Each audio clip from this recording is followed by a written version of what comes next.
প্রথম সকলকে এশিয়া মহাদেশের আহলে সুন্নাহ ওয়াল জামাতের একটা অন্যতম প্ল্যাটফর্ম ফুরফা দরবার শরীফের ঐতিহাসিক ফাল্গুন মাসের 21, 22, 23 ফাল্গুন ইসলাম সবের অনেক অনেক ভালোবাসা মোবারকবাদ জানাই। দেখেন এখন তো সন্ধ্যা এখনও হয়নি, তারপরও সকালের দিকে যে ভিড় আমরা প্রথম দিন, কারণ আমার গতকাল থেকেই আলহামদুলিল্লাহ অনেকটাই লোকের গ্যাদারিং আমরা দেখতে পেয়েছি এবং বিগত দিনও আলহামদুলিল্লাহ এভাবে ভিড় ছিল। আমি বলবো না যে এইবারে প্রচুর বেশি ভিড় হয়েছে, সেরকম কিছু বলবো না, তবে আলহামদুলিল্লাহ যেভাবে ভিড় হয় সেই তুলনায় লোকজন এসেছে, কম কিছু নয়। যে এত ভিড় হয় প্রতি বছর বাড়তেই রয়েছে, আপনাদের সরকারি পরিষেবা বলেন কেমন কি পাচ্ছেন?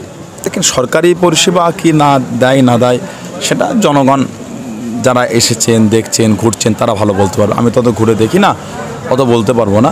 তবে আমরা আওলাদ যারা আছি আমরা যেভাবে চেষ্টা করি মানুষজনের কষ্ট না হয় সর্বদিক দিয়ে, মেহমানদারি থেকে শুরু করে এবং উজুর ব্যবস্থা, বাথরুমের ব্যবস্থা এবং খাদেম রেখে রাস্তাঘাট পরিষ্কার রাখা, জায়গা পরিষ্কার করা। এবং আমি এটাও বলবো না যে সরকারের অনুদান থাকে না, আমি এটা বলবো না, তাহলে মিথ্যা হয়ে যাবে, জনগণ দেখছে আমাকে মিথ্যক বলবে, এটা আমার জন্য কাম্য হবে না। সরকারের জনগণ আছে, অবশ্যই আছে, নাই বলবো না। তবে বিভিন্ন জায়গায় আমরা বিভিন্ন ধর্ম স্থানে যেভাবে আমরা দেখি সেই তুলনায় একজন সরকারি কর্মীও বলবে কম, আমি নয়, আমি তো একজন দরবারে পীরজাদা, একজন সরকারি দায়িত্বপ্রাপ্ত ব্যক্তি তিনিও বলবেন কম, শুধু আমি না। তারপরও অনেক কিছু নতুন করেছে, বাস সার্ভিসটা শুরু করেছে এবং বারুইপাড়া থেকে বাস সার্ভিসটা করলে যেহেতু পরিবহন মন্ত্রী আমাদের লোকাল যিনি এমএলএ আছেন তেনার মাথায় আমি এটা দিতে চাই, তিনি যদি বারুইপাড়া থেকে বাস সার্ভিসটা করে আমার মনে হয় যারা আগত মেহমান তাদের অনেকটা আরও সুবিধা হয়। এই আশা তাদের কাছে রাখবো যেন আগামী দিন তারা এই বিষয়গুলো দেখেন। এবং ইতিমধ্যে আমাদের কাছে খবর এসেছে যে কিছু কিছু জায়গায় প্রশাসন ডিপার্টমেন্ট থেকে মেহমানজন একটু খারাপ ব্যবহার পাচ্ছে। যেরকম গতকাল রাতে ঘটনা একটা বলি, আসাম থেকে একটা মেহমান আসছিলেন, তারা একটা বাস রিজার্ভ করে আসছিলেন এবং কোচবিহারের কাছে বাসটা প্রায় 12 ঘন্টা খারাপ হয়ে যায়। এত কষ্ট করে তারা ফিরছিলেন ফুরফুরা শরীফে, দমদম থানার আন্ডারে বেলঘরিয়া এক্সপ্রেস ওইখানে তাতে করে বাসটা থামানো হয়। অনেকক্ষণ পুলিশের সঙ্গে তাদের বচসা হয়, কথা কাটাকাটি হয়। তাদের কথা হচ্ছে বাংলায় ভোট হবে, ভোটের জন্য গাড়ি নেবো।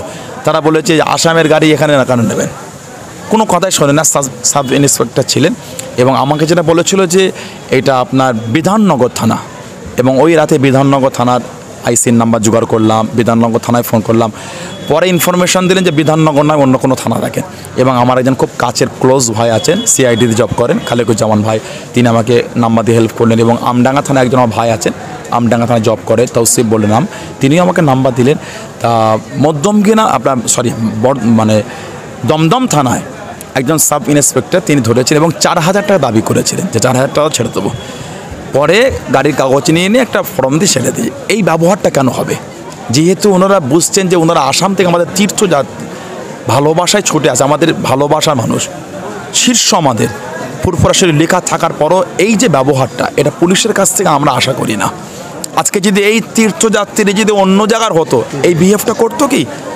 ওনাদের তো উচিত ছিল এদের সঙ্গে কোঅপারেট করে ভদ্রতা বজায় রেখে রাস্তা দেখিয়ে দেওয়া, প্রয়োজন হলে পুলিশ গাড়ি 5 কিলোমিটার আগে এসে রাস্তা দেখিয়ে দেওয়া, তা না করে ঘন্টার পর ঘন্টা তাদের করে দান করে হ্যারাসমেন্ট করা। আমরা ইতিমধ্যে কথা বলছি ব্যারাকপুর, আমি সিপিতে কথা বলছি, আমি এটা বিষয়টা দেখতে হবে কেন তিনি এই ব্যবহার করবেন। এবং খুব নোংরা কথা বলেছেন, যখন বলে ফুরফুরা হুজুরটা ফোন করছেন কথা বলেন, তিনি ফোন নিচ্ছেন না এবং বাজে ব্যবহার করছে, কিছু গরম দিয়েও তিনি কথা বলছেন। কেন এই ব্যবহার কেন হবে? এটা প্রতি বছর কম বেশি এরকম শোনা যায়। আসলে কি জানেন, এনাদের প্রশাসন ডিপার্টমেন্টের মধ্যে কিছু এমন মেন্টালিটির বাজে নোংরা চিন্তাধারার লোক ঢুকে আছে যারা প্রশাসন ডিপার্টমেন্টকে একটা জনগণের কাছে খারাপ করে দিতে চাইছে। কারণ প্রশাসনের দায়িত্ব কি? জনগণের সেবা করা। জনগণ প্রশাসনের সেবা করবে না, প্রশাসন জনগণের সেবা করবে।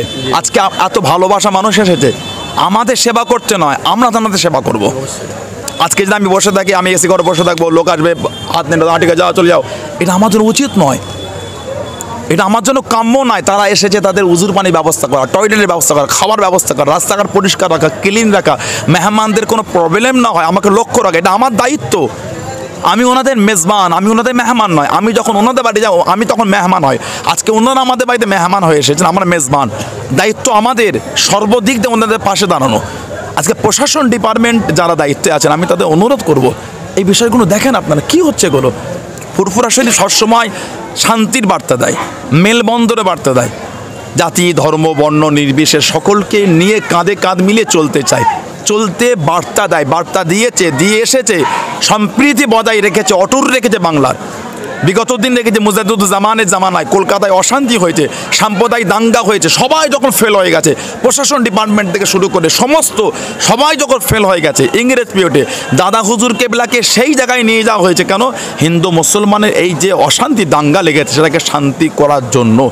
আজকে সেই ফ্যামিলির সঙ্গে আমি বিলং করে বলছি কি হচ্ছে এগুলো। আজকে আমি প্রশাসন ভাইদের কাছে আমি ভালোবাসা শ্রদ্ধা সম্মান রেখে আমি জানাচ্ছি, এতে করে দেখেন আপনারা প্রশাসন আমাদের গর্ব। আমার দেশে তারা আইনকে সম্মান করে রাত দিন এক করে তারা আমাদের পরিষেবা দিচ্ছে। নিজেদের বাপ ছেড়ে, মা ছেড়ে, বউ ছেড়ে, ছেলে ছেড়ে, সমাজ ছেড়ে, গ্রাম ছেড়ে কোথা থেকে কোথায় পড়ে আছে। আমি কদিন আগে জাঙ্গিপাড়া থানায় গেলাম, জাঙ্গিপাড়া থানা তিনি বড়বাবু আছেন, এত ভদ্র, এত নম্র, এত সুন্দর আমার সাথে ব্যবহার করলেন। এবং ইতিমধ্যেই সকালে আমার কাছে এসেছিলেন আপনার আইবি ডিপার্টমেন্টের এসেছিলেন, সিআইডি ডিপার্টমেন্টে, পুলিশ ডিপার্টমেন্টের, এবং আমাকে বলে গেলেন যে হুজুর যারা ইন্টারনেট ফরেনার যারা এসে বাংলাদেশ থেকে বিভিন্ন দেশ থেকে ওদের পাসপোর্টগুলো পাঠাবেন। কত সুন্দর ভদ্র নম্র। কিন্তু যখন বারবার বলা হয়তো ফুরফুরা শরীফে যাচ্ছি আমরা এত দূর থেকে, তারপরও তাদের সাথে নোংরা ব্যবহারটা আমি ধিক্কার জানাচ্ছি, নিন্দনীয় কর্ম। এবং ওই পুলিশ অফিসারের লজ্জা হওয়া উচিত যে একজন পুলিশ অফিসার হয়ে তিনি এই ব্যবহারটা তীর্থযাত্রীদের সঙ্গে একটা ধর্মস্থানে আসছে তাদের সাথে এই ব্যবহারটা করেছে, এটা তাদের কোনো উচিত হয় না। অন্য অন্য জায়গায় দেখা যায় ধর্মস্থানগুলোতে এরকম যখন অনুষ্ঠান হয় ওপরে আপনার বিভিন্নভাবে নজরদারি চালানো হয়, আপনাদের ফুরফুরা শরীফে তেমন আছে না? আমি কোনো দেখিনি এটা। একটা বিষয় কি জানেন, সর্বপ্রথম অন্য জায়গায় হয় সিকিউরিটি, হাই সিকিউরিটি, যাতে মানুষের কোনো প্রবলেম হয়। কিন্তু ফুরফুরা শরীফ এমন একটা জায়গা, দেখেন আমরা ফুরফুরা পীরজাদা, আপনাদের দেখে বাংলা বলে নয়, বাংলার বাইরে আমাদের সিকিউরিটি লাগে বলে মনে হয় আপনাদের? কোনোদিন দেখেছেন? জনগণের কাছে আমরা এমনি নেমে যাই। তা ফুরফুরা শরীফ সেই সিকিউরিটিবিহীন জায়গা, এখানে অশান্তি হয় না। হয়তো অন্য জায়গায় ভয় খায় যে অশান্তি হবে, তারপরও আমি বলবো বর্তমান কিছু মানে হিংস্র মেন্টালিটির চিন্তাভাবনা ব্যক্তি যারা সাম্প্রদায়িক দাঙ্গা লাগাবার জন্য উঠে পড়ে লেগেছে, বিভিন্ন অ্যাঙ্গেল দিয়ে বিভিন্ন ইস্যুকে সামনে করে, নোংরা মিথ্যা ইস্যুকে তারা সামনে সত্য প্রমাণ করতে চাইছে এবং দাঙ্গা লাগাবার প্ল্যান করছে। আমি মনে করি সেই দৃষ্টিকোণ থেকে আমি মনে করি সিকিউরিটি আরও মানে বেশি দেওয়া উচিত এবং হাই অ্যালার্ট করা উচিত। এই সমস্ত জায়গাগুলি হয়তো সামান্য একটা ছোট্ট পাড়া কিছু করে দিয়ে একটা সম্প্রদায় দাঙ্গা লাগিয়ে দেবে, কেউ করবে একজন জঘন্য ব্যক্তি, কিন্তু আমরা সমাজে জাতি ধর্ম বর্ণ নির্বিশেষে যেভাবে মেলবন্ধনে আছি সেই জায়গাটা থাকবে না, নষ্ট হয়ে যাবে। তাই আমি রাজ্য সরকার এবং প্রশাসন ডিপার্টমেন্টে যারা আছেন, আইবি ডিপার্টমেন্ট এবং যে সমস্ত এই দায়িত্বপ্রাপ্ত ব্যক্তিরা আছে তাকে অনুরোধ জানাবো আপনারা ফুরফুরা শরীফের সিকিউরিটিকে আরও মানে হাই সিকিউরিটি দেন এবং আরও মানে খুব গভীর যারা ষড়যন্ত্র করছে সেই ষড়যন্ত্রটা নষ্ট হয়ে যায় সেই চিন্তাভাবনা নিয়ে আপনারা ফুরফুরা শরীফকে দেখেন। আমার মনে হয় সেটা অনেক উন্নত হবে এবং শান্তি থাকবে। আগামীকাল শুনছি নরেন্দ্র মোদী আসবে বারাসাতে, আপনাদের যা ভক্ত মুরিদ যারা আসে লক্ষ লক্ষ, তাদের তো অনেক অসুবিধা হতে পারে। আমার কাছে ইতিমধ্যে নিউজটা কোনো না, আমি আপনাদের শুনছি। আর তিনি আসলে তিনি তার প্রোগ্রাম করবেন, মানুষজনের আসতে একটা অসুবিধা কি আছে? কেন মানে রাস্তাতে গেলে কিরা মানে দেশের প্রধানমন্ত্রী যদি এসে দেশের রাস্তা ব্লক করে ট্রাফিক করে দেয়, এটা তো লজ্জা।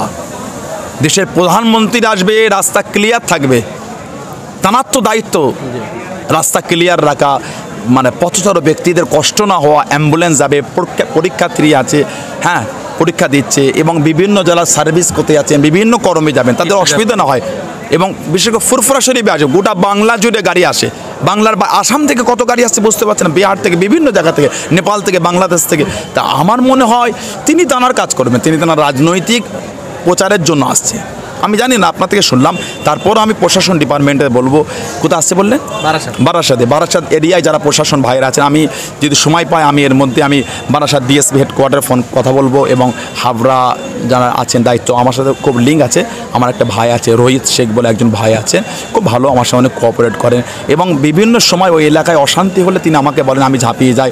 আমডাঙ্গা থানা বলেন, বারাসাত বলেন, মধ্যমগ্রাম বলেন, যা আছে, অশোকনগর বলেন, দত্তপুকুর বলেন, মানে কন্ট্যাক্ট করলে ছুটে যায়, একটাই চিন্তা সম্প্রীতির দিকে লক্ষ্য করে। তাই আমি তাদের সাথে সময় হলে কথা বলবো যেন সিকিউরিটি সেভাবে দেয়, প্রশাসনদের সেভাবে দায়িত্ব দেওয়া হয়, রোড যেন ক্লিয়ার রাখা হয়, যাতে করে আমাদের দরবারে আসার লোকেদের অসুবিধা না হয় এবং বিভিন্ন কর্মে যাওয়ার লোকের অসুবিধা। আজকে ফুরফুরা শরীফের জলসা হচ্ছে, আমি চাইবো না একটা হিন্দু ভাই তিনি আশপাশে যে রাস্তাগুলি আছে বিকল্প সেখান থেকে তার কোনো কষ্ট হয়, এটা আমাদের উচিত নয়। আমার উচিত তার রাস্তাটা করে দেওয়া, এটাই তো সম্প্রীতি, এটাই তো মনুষ্যত্ব, এটাই তো হিউম্যানিটি। তা কারোর মধ্যে যদি এটা না থাকে তাহলে সে তো মনুষ্যত্বতার পরিচয় দিল না। আমরা দেখেছি বিগত কয়েক বছর আগে কোন একটা রাজনৈতিক দলের সভা হচ্ছিল, অ্যাম্বুলেন্স এসেছিল, ডাইরেক্ট মাইকে বলা হয়েছিল অ্যাম্বুলেন্সকে ঘুরিয়ে দাও। এটা তো মনুষ্যত্বের পরিচয় নয়। জনগণ বিচার করবে কিসের পরিচয়, মানে পরিচয় মনুষ্যত্বের পরিচয় নয়, অন্য কিসের পরিচয় আমি বলতে পারবো, মনুষ্যত্ব নয়, হিউম্যানিটি নয়। এটা তার মধ্যে মেলবন্ধন নয়, ভালোবাসা নয়, সম্প্রীতি নয়, মানুষের প্রতি ভালোবাসা নয়। তাই চাইবো কারোর কোনো সম্প্রদায়ের ব্যক্তিদের এই মেন্টালিটি না হয় অন্য সম্প্রদায়ের ব্যক্তি আমার দ্বারা কষ্ট পাবে, যেমন আমার হবে না তেমন অন্য সম্প্রদায় না হয়। দেখবেন আমার বাংলা, আমার সমাজ, আমার দেশে অনেক সম্প্রীতি, অনেক মেলবন্ধন অটুট থাকবে। একটা প্রশ্ন আপনার কাছে, আগামী বছর রমজান মাস পড়ছে, এই যে লক্ষ লক্ষ 70-80 লক্ষ মানুষের একটা সমাগম আপনাদের এখানে, কিভাবে আপনারা পরিচয় দেবেন শর্ট টাইমের মধ্যে? অসুবিধা হবে না ইনশাল্লাহ, আলহামদুলিল্লাহ। সব ভালোবাসার লোকজন আছে, যেভাবে ভালোবাসার লোক বিগত বছর যেভাবে কষ্ট করছে এসেছে আমাদের পাশে দাঁড়িয়েছে, আমারও খেটেছি, আমরা ইনশাল্লাহ আগামী দিন সেভাবে মেহমানদের, লক্ষ লক্ষ মানুষের মেহমানদের। একটা বিষয় কি জানেন, দাদা হুজুরকে অনেক আওলাদ, সবাই নিয়ে মানে প্রত্যেকের বাড়ি থেকে একটা ব্যবস্থা করে, আর এই ব্যবস্থা করার জন্যই মেহমানদের অনেক সুবিধা হয়। এক জায়গায় যদি ব্যবস্থা হতো আমার মনে হয় অনেকটা প্রবলেম হয়ে যেত। এই পাট হয়ে যাওয়ার জন্য লোকের অনেক, আমার বাড়িতে ধরেন 2 লাখ 3 লাখ 5 লাখ 7 লাখ 10 লাখ, আরেকজন বাড়িতে 2-3 লাখ, আরেকজন বাড়িতে 2-3 লাখ, এই যে পাট হয়ে যাচ্ছে, এর দ্বারা কি জনগণের এক জায়গায় গ্যাদারিংটা হচ্ছে না, পাট হয়ে যায়। পাট হওয়ার জন্য লোকের অনেকটা সুবিধা হবে। আগামী দিনও ইনশাআল্লাহ সেভাবে আমরা ব্যবস্থা করব এবং যেভাবে লোকজন সর্বদিক দিয়ে, আমি বলবো না সব আমরা খরচা করেছি, আমি মিথ্যা বলবো না, অনেক জায়গা থেকে লোক সবজি পাঠিয়েছে, আলু পাঠিয়েছে, পেঁয়াজ পাঠিয়ে, যার যা আমরা কিছু বলি না, যার যা মনে হয়, আবার আমরা নিজেরা কিছু করেছি, সবাই মিলে একসাথে দাদা হুজুরের মেহমানদারির জন্য আগে এসেছি। ইনশাল্লাহ আগামী দিন আমার সেভাবে ইফতার এবং মানে রাত্রিরে খাবার এবং সেহেরি ইনশাল্লাহ আমরা ব্যবস্থা করবো। আল্লাহ আমাদের তৌফিক দান, আল্লাহ সকলকে সুস্থ রাখেন, আল্লাহ পাক সকলকে ভালো রাখেন, আল্লাহ যেন আমাদের সেই দিনটা দেখার তৌফিক দান করেন এবং সকলকে সুস্থ আল্লাহ পুরপুরা সেবা আসার তৌফিক দান করেন। সকলকে আল্লাহ ভালো রাখেন, আপনারা ভালো থাকেন, আপনারা এই সমস্ত নিউজগুলো পৌঁছে দিচ্ছেন, আল্লাহ আপনাদের সুস্থ রাখেন।